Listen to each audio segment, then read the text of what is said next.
ಸ್ನೇಹಿತರೆ, ನಾನು ನಿಮ್ಮ ಪ್ರೀತಿಯ ಲತಾ ನವೀನ್. ಸ್ನೇಹಿತರೆ, ಎಲ್ಲರೂ ಕೂಡ ಹೇಗಿದ್ದೀರಾ? ಚೆನ್ನಾಗಿದ್ದೀರಾ ಅಂತ ಭಾವಿಸ್ತೀನಿ. ನಾನು ಕೂಡ ಆರಾಮಾಗಿದ್ದೀನಿ. ಸ್ನೇಹಿತರೆ, ಬಿಪಿಎಲ್ ರೇಷನ್ ಕಾರ್ಡ್ಗಳು ಕ್ಯಾನ್ಸಲ್ ಆಗ್ತಾ ಇದೆ. ಸರ್ಕಾರದಿಂದ 4 ಹೊಸ ಮಾನದಂಡಗಳನ್ನ ತಂದಿದ್ದಾರೆ. ಸೊ ಈ ರೂಲ್ಸ್ ಸಾಕಷ್ಟು ಜನರ ಬಿಪಿಎಲ್ ರೇಷನ್ ಕಾರ್ಡ್ ಕೂಡ ಕ್ಯಾನ್ಸಲ್ ಆಗುತ್ತೆ. ಹಾಗೆ ಮುಂದಿನ ದಿನಗಳಲ್ಲಿ ನಿಮಗೆ ಗೃಹಲಕ್ಷ್ಮಿ ಇರ್ಬೋದು, ಅನ್ನಭಾಗ್ಯ ಇರ್ಬೋದು, ಜೊತೆಗೆ ನಿಮಗೆ ನೀವು ನೋಡ್ತಾ ಇರ್ಬೋದು ಯುವ ನಿಧಿ ಯೋಜನೆ ಇರ್ಬೋದು, ಹಾಗೇನೆ ಸರ್ಕಾರದಿಂದ ಸಿಗುವಂತಹ ಗೃಹಲಕ್ಷ್ಮಿ ಯೋಜನೆ ಇರ್ಬೋದು, ಬೇರೆ ಬೇರೆ ಯೋಜನೆಗಳಿಂದ ನಿಮ್ಗೆ ಹಣ ಕೂಡ ಸ್ಟಾಪ್ ಆಗುತ್ತೆ ಅಂತಾನೆ ಹೇಳ್ಬೋದು. ಅದರ ಜೊತೆಗೆ ಸೊ ಗೃಹಲಕ್ಷ್ಮಿ ಯೋಜನೆಯ 11ನೇ ಕಂತಿನ ಹಣವನ್ನು ಕೂಡ ರಿಲೀಸ್ ಮಾಡಿದ್ದಾರೆ. ಸೊ ಇದಕ್ಕೂ ಮುಂಚೆ ಲಕ್ಷ್ಮಿ ಹೆಬ್ಬಾಳ್ಕರ್ ಮೇಡಮ್ ಅವರು ಸ್ಪಷ್ಟನೆಯನ್ನ ಕೊಟ್ಟಿದ್ರು. SC/ST ಮಹಿಳೆಯರಿಗೆ ಮಾತ್ರ ನಾವು ಇಲ್ಲಿ ಗೃಹಲಕ್ಷ್ಮಿ ಯೋಜನೆಯ ಹಣವನ್ನ ಬಿಡುಗಡೆ ಮಾಡಿದ್ವಿ ಅಂತ.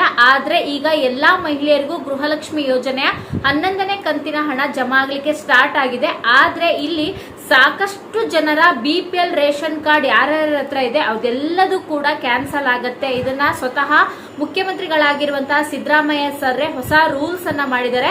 ಸೊ ಆ 4 ಮಾನದಂಡಗಳು ಏನು ಅನ್ನೋದನ್ನ ತಿಳಿಸ್ಕೊಡ್ತೀನಿ. ಅದರ ಜೊತೆಗೆ ನೀವೇನಾದ್ರೂ ಈ 4 ಮಾನದಂಡಗಳಲ್ಲಿ ನೀವೇನಾದ್ರೂ ಒಂದನ್ನ ಹೊಂದಿದ್ರು ಕೂಡ ನಿಮ್ಮ ರೇಷನ್ ಕಾರ್ಡ್ ಕ್ಯಾನ್ಸಲ್ ಆಗತ್ತೆ. ಮುಂದಿನ ತಿಂಗಳಿಂದ ಅಂದ್ರೆ ಇದೇ ತಿಂಗಳು ಗೃಹಲಕ್ಷ್ಮಿ ಯೋಜನೆ ಹಣವು ಕೂಡ ನಿಮ್ಗೆ ಜಮಾ ಆಗೋದಿಲ್ಲ.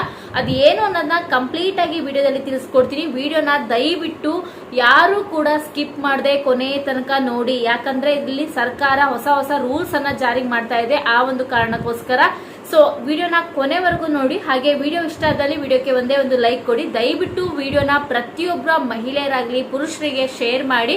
ಯಾಕೆ ಅಂದ್ರೆ ಸರ್ಕಾರ 5 ಗ್ಯಾರಂಟಿಗಳನ್ನ ತಗೊಬಂದ್ಬಿಟ್ಟು ಹೊಸ ರೂಲ್ಸ್ ಗಳನ್ನ ಮಾಡ್ತಾ ಇದ್ದಾರೆ. ಅದರಲ್ಲೂ ಕೂಡ ಗೃಹಲಕ್ಷ್ಮಿ, ಅನ್ನಭಾಗ್ಯ, ಯುವ ನಿಧಿ, ಜೊತೆಗೆ ಫ್ರೀ ಬಸ್ ಯೋಜನೆ, ಹಾಗೆ ನೀವು ನೋಡ್ತಾ ಇರ್ಬೋದು ಈ ಯೋಜನೆಗಳಿಂದ ಸರ್ಕಾರಕ್ಕೆ ಹಣವನ್ನ ಕೊಡಕ್ ಆಗ್ತಾ ಇಲ್ಲ.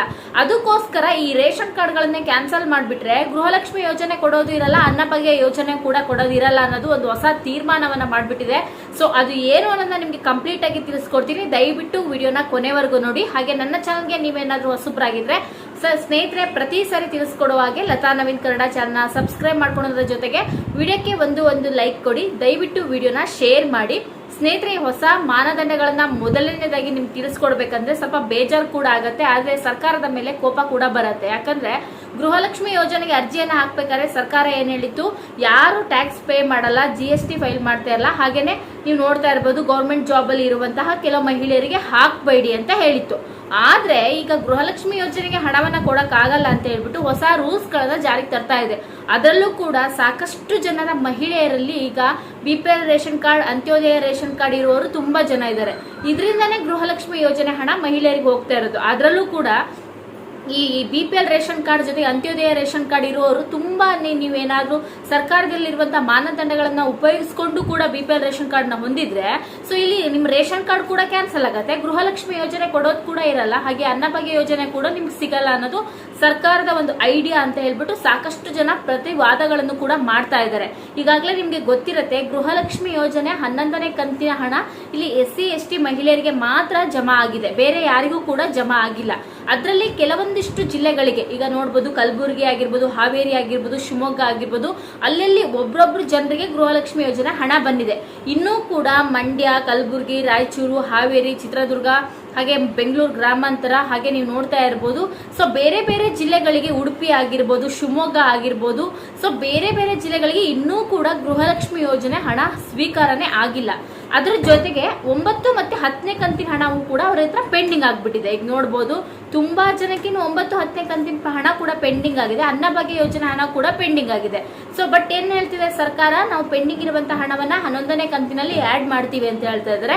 ಅದರಲ್ಲಿ ಈಗ ಗೃಹಲಕ್ಷ್ಮಿ ಯೋಜನೆ ಹಣದ ಜೊತೆಗೆ ಈಗ ರೇಷನ್ ಕಾರ್ಡ್ ಗಳನ್ನ ಕ್ಯಾನ್ಸಲ್ ಮಾಡ್ಕೊಬಿಟ್ರೆ ಗೃಹಲಕ್ಷ್ಮಿ ಯೋಜನೆ ಕೊಡೋದು ಇರಲ್ಲ, ಅನ್ನಭಾಗ್ಯ ಯೋಜನೆ ಕೊಡೋದು ಇರಲ್ಲ ಅನ್ನೋದು ಸರ್ಕಾರದ ಒಂದು ಬಿಗ್ ಟ್ವಿಸ್ಟ್ ಅನ್ನ ಮಾಡ್ಬಿಟ್ಟಿದ್ದಾರೆ ಅಂತಾನೆ ಹೇಳ್ಬೋದು. ಇದರಿಂದ ಸಾಕಷ್ಟು ಜನ ಮಹಿಳೆಯರು ಕೂಡ ಪ್ರತಿಭಟನೆಯನ್ನ ಮಾಡ್ತಾ ಇದ್ದಾರೆ. ಅದ್ರ ಜೊತೆಗೆ ನೀವು ನೋಡ್ಬೋದು ಇತ್ತೀಚಿನ ದಿನಗಳಲ್ಲಿ ಗೃಹಲಕ್ಷ್ಮಿ ಯೋಜನೆ ಹಣ ಬಂದಿಲ್ಲ ಅಂತ ಹೇಳ್ಬಿಟ್ಟು ಮೈಸೂರಲ್ಲಿ ಆಗಿರ್ಬೋದು, ಹಾಗೇನೆ ಕೋಲಾರ ಆಗಿರ್ಬೋದು, ಬೇರೆ ಬೇರೆ ಜಿಲ್ಲೆಗಳಲ್ಲಿ ಸಾಕಷ್ಟು ಮಹಿಳೆಯರು ಗಲಾಟೆಗಳನ್ನ ಅಂದ್ರೆ ಪ್ರತಿಭಟನೆಯನ್ನ ಮಾಡ್ತಾ ಇದ್ದಾರೆ. ನೀವು ಫಸ್ಟ್ ಯಾಕೆ ಕೊಡ್ತೀವಿ ಅಂತ ಹೇಳಿದ್ರಿ, ಕೊಡಲ್ಲ ಅಂದಿದ್ರೆ ಹೇಳ್ಬೋದಿತ್ತಲ್ಲ ಮುಂಚೆನೆ.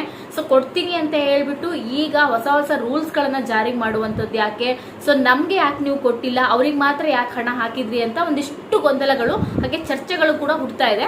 ಬಟ್ ಇದಕ್ಕೆ ಲಕ್ಷ್ಮೀ ಹೆಬ್ಬಾಳ್ಕರ್ ಮೇಡಮ್ ಅವರು ಸ್ವತಃ ಅವರೇ ಸ್ಪಷ್ಟನೆಯನ್ನ ಕೊಟ್ಟಿದ್ದಾರೆ.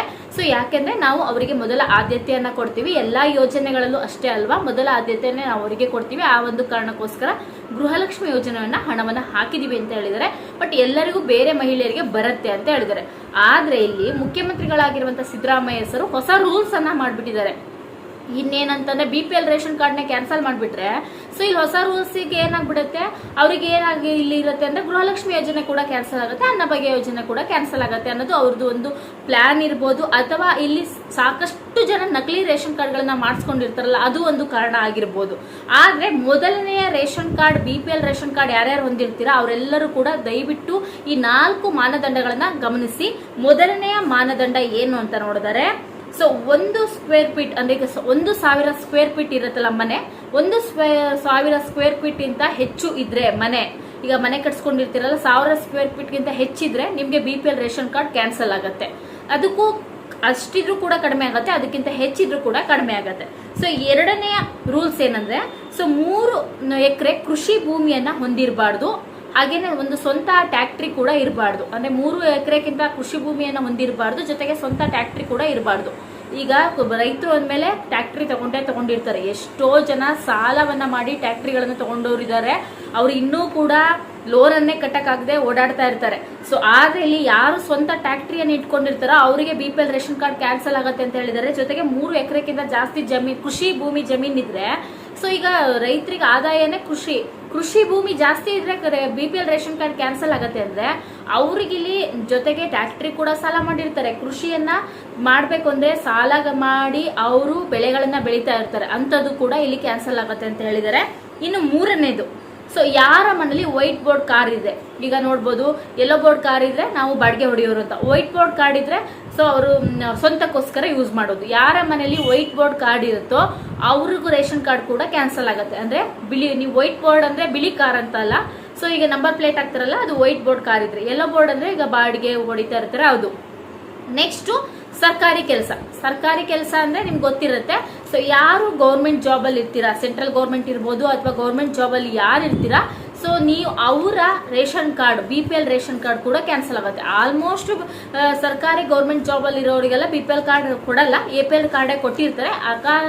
ಅಕಸ್ಮಾತ್ ಆಗಿ ಯಾರು ಮಾಡಿಸ್ಕೊಂಡಿದ್ರೆ ಅಂತವ್ರದ್ದು ಕೂಡ ಕ್ಯಾನ್ಸಲ್ ಆಗುತ್ತೆ. ಇಲ್ಲಿ ಇನ್ನೊಂದು ಟ್ವಿಸ್ಟ್ ಏನಂತ ಅಂದ್ರೆ, ಇಲ್ಲಿ ಕೃಷಿ ಭೂಮಿ ಹೊಂದಿರೋರಿಗೆ ಮತ್ತೆ ಇನ್ನೊಂದು ಸ್ವಂತ ಕಾರ್ ಇರೋರಿಗೆ ತುಂಬಾನೇ ಇಲ್ಲಿ ತಲೆಬಿಸಿ ಅಂತ ಹೇಳ್ಬೋದು. ಯಾಕಂದ್ರೆ ಮನೆಗೊಂದು ಕಾರನ್ನ ಪ್ರತಿಯೊಬ್ರು ಇಟ್ಕೊಂಡಿರ್ತಾರೆ. ಯಾಕಂದ್ರೆ ಹಳ್ಳಿಗಳಲ್ಲಿ ಹೋದ್ರೆ ಅಥವಾ ಸಿಟಿಗಳಲ್ಲಿ ಹೋದ್ರೆ ಬಸ್ಸಿಗೆ ಯಾರು ವೆಯ್ಟ್ ಮಾಡೋಂತ ಸಿಚುವೇಶನ್ ಈಗ ಯಾರು ಇರೋದಿಲ್ಲ. ಯಾಕಂದ್ರೆ ಮನೆಯಲ್ಲಿ ಇರುವಂತ ಏಜ್ ಆಗಿರ್ಬೋದು ಅಥವಾ ಹುಷಾರಿಲ್ಲದೆ ಇರ್ಬೋದು ಅಥವಾ ಅವ್ರ ಸ್ವಂತ ಓಡಾಡಕ್ಕೆ ಬಸ್ಗಳ ಕನ್ವಿನಿಯಂಟ್ ಕೂಡ ಇರೋದಿಲ್ಲ ಹಳ್ಳಿಗಳಲ್ಲಿ. ಅದಕ್ಕೆ ಏನ್ ಮಾಡ್ತಾರೆ, ಹೊಸ ಕಾರನ್ನ ತಗೊಂಡಿರ್ಬೋದು ಅಥವಾ ಸೆಕೆಂಡ್ ಹ್ಯಾಂಡ್ ಕಾರ್ಗಳನ್ನ ತಗೊಂಡಿರ್ತಾರೆ.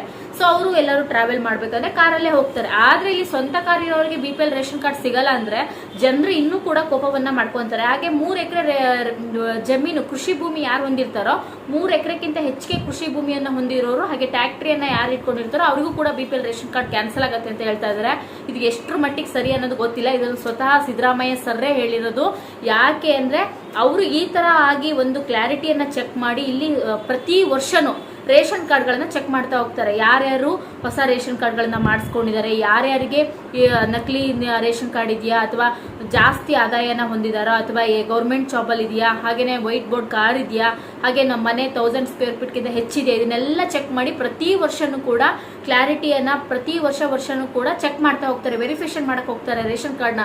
ಈ ತರ ಯಾರ್ಯಾರ್ದಿರುತ್ತೋ ಅದೆಲ್ಲರದು ಕೂಡ BPL ರೇಷನ್ ಕಾರ್ಡ್ ಕ್ಯಾನ್ಸಲ್ ಆಗುತ್ತೆ. BPL ರೇಷನ್ ಕಾರ್ಡ್ ಕ್ಯಾನ್ಸಲ್ ಆದಾಗ ಏನಾಗುತ್ತೆ, ಇಲ್ಲಿ ಗೃಹಲಕ್ಷ್ಮಿ ಇರ್ಬೋದು, ಅನ್ನ ಬಗ್ಗೆ ಇರ್ಬೋದು, ಯಾವ ಯೋಜನೆಯೂ ಕೂಡ ಸರ್ಕಾರದಿಂದ ನಿಮ್ಗೆ ಸಿಗೋದಿಲ್ಲ ಸ್ನೇಹಿತರೆ. ಸಿಕ್ಕಿಲ್ಲ ಅಂದ್ರೆ ಏನಾಗುತ್ತೆ, ಇಲ್ಲಿ ಸರ್ಕಾರಕ್ಕೆ ನಿಮ್ಗೆ ಕೊಡುವಂತ ಹಣ ಉಳಿಯುತ್ತೆ. ಈ ಹಣದಿಂದ ಬೇರೆ ಬೇರೆ ಯಾರ್ಯಾರಿಗೆ ಹಣ ಬೇಕಾಗಿರುತ್ತೋ ಅವ್ರಿಗೆ ಕೊಡ್ತಾರೆ, ಎಲಿಜಿಬಲ್ ಯಾರ್ಯಾರು ಇರ್ತಾರೋ ಅವ್ರಿಗೆ ಕೊಡ್ತಾರೆ. ಆದ್ರೆ ಸರ್ಕಾರ ಏನ್ ಮಾಡಿತ್ತು, ಗೃಹಲಕ್ಷ್ಮಿ ಯೋಜನೆ ಅರ್ಜಿಯನ್ನ ಹಾಕ್ಬೇಕಾದ್ರೆ ಇದು ಯಾವುದೇ ರೂಲ್ಸ್ ಹೇಳಿಲ್ಲ. ಬಟ್ ಈಗ ಹೊಸ ರೂಲ್ಸ್ ಅನ್ನ ಮಾಡಿದ್ದಾರೆ. ಅದಕ್ಕೆ ಜನರು ಏನ್ ಹೇಳ್ತಾ ಇದಾರೆ, ಸರ್ಕಾರದಲ್ಲಿ ದುಡ್ಡಿಲ್ಲ, ಅದಕ್ಕೆ ಈಗ ಹೊಸ ರೂಲ್ಸ್ ಗಳನ್ನ ಮಾಡ್ತಾ ಇದ್ದಾರೆ ಅನ್ನೋದು ಒಂದು ಸಾಕಷ್ಟು ಕೋಪ ಕೂಡ ಮಾಡ್ಕೊಂಡಿದ್ದಾರೆ. ಜೊತೆಗೆ ವಿರೋಧ ಪಕ್ಷದವರು ಕೂಡ ಟೀಕೆಗಳನ್ನ ಮಾಡೋದಕ್ಕೆ ಸ್ಟಾರ್ಟ್ ಮಾಡಿದ್ದಾರೆ. ಸ್ನೇಹಿತರೆ, ಇದು ಎಷ್ಟರ ಮಟ್ಟಿಗೆ ಸರಿ ಅನ್ನೋದನ್ನ ನೀವೇ ಹೇಳ್ಬೇಕು. ಯಾಕಂದ್ರೆ ಸೊ ನನಗಿದು ಸರಿ ಅಂತ ಅನ್ಸಿಲ್ಲ. ಯಾಕಂತ ಹೇಳ್ಬೇಕಂದ್ರೆ ಪರ್ಸನಲ್ ಆಗಿ ಮುಂಚೆ ಎಲ್ಲರೂ ಕೂಡ ಗೃಹಲಕ್ಷ್ಮಿ ಅರ್ಜಿಯನ್ನು ಹಾಕ್ಬೇಕಾದ್ರೆ ಇದು ಯಾವ್ದು ರೂಲ್ಸ್ ಅನ್ನ ಮಾಡಿರ್ಲಿಲ್ಲ. ಸೊ ಎಲ್ಲರೂ ಕೂಡ ಅದರದ್ದೇ ವೆಯ್ಟ್ ಮಾಡ್ತಾ ಇದ್ರು. ಇಲ್ಲಿ ಗೃಹಲಕ್ಷ್ಮಿ ಯೋಜನೆ ಹಣಕ್ಕೋಸ್ಕರ ಇನ್ನೂ ಕೂಡ ಸಾಕಷ್ಟು ಜನ ಮಹಿಳೆಯರು ವೆಯ್ಟ್ ಮಾಡೋದ್ರಿಂದ, ಇಲ್ಲಿ ಹೊಸ ಹೊಸ ರೂಲ್ಸ್ ಗಳನ್ನ ತರೋದ್ರಿಂದ ಸಾಕಷ್ಟು ಜನರಿಗೆ ಬೇಜಾರು ಕೂಡ ಆಗತ್ತೆ. ಇದು ನನ್ನ ಅಭಿಪ್ರಾಯ. ಸೊ ನಿಮ್ಗೆ ಏನ್ ಅನ್ಸುತ್ತೆ ಈ ಯೋಜನೆಗಳ ಹೊಸ ರೂಲ್ಸ್ ಗಳಿಂದ ನನ್ನ ಕಮೆಂಟ್ ಮಾಡಿ. ಹಾಗೆ ಯಾರಿಗಾರು ಗೃಹಲಕ್ಷ್ಮಿ ಯೋಜನೆ 11ನೇ ಕಂತಿನ ಹಣ ಬಂದಿದ್ರೆ ದಯವಿಟ್ಟು ಕಮೆಂಟ್ ಮಾಡಿ ಅಂತ ಹೇಳ್ತಾ ಇವತ್ತಿನ ಈ ವಿಡಿಯೋನ ಮುಗಿಸೋಣ. ಸೊ ಇದೇ ರೀತಿ ನಾನು ಮುಂದಿನ ವಿಡಿಯೋದಲ್ಲಿ ಮತ್ತೊಮ್ಮೆ ಸಿಗ್ತೀನಿ. ಸೊ ಈ ಮುಂದಿನ ವಿಡಿಯೋದಲ್ಲಿ ಮತ್ತೊಮ್ಮೆ ಸಿಗೋಣ. ದಯವಿಟ್ಟು ನನ್ನ ಚಾನಲ್ ಸಬ್ಸ್ಕ್ರೈಬ್ ಮಾಡ್ಕೊಳ್ಳಿ ಅಂತ ಹೇಳ್ತಾ ಧನ್ಯವಾದಗಳು. ನಮಸ್ಕಾರ.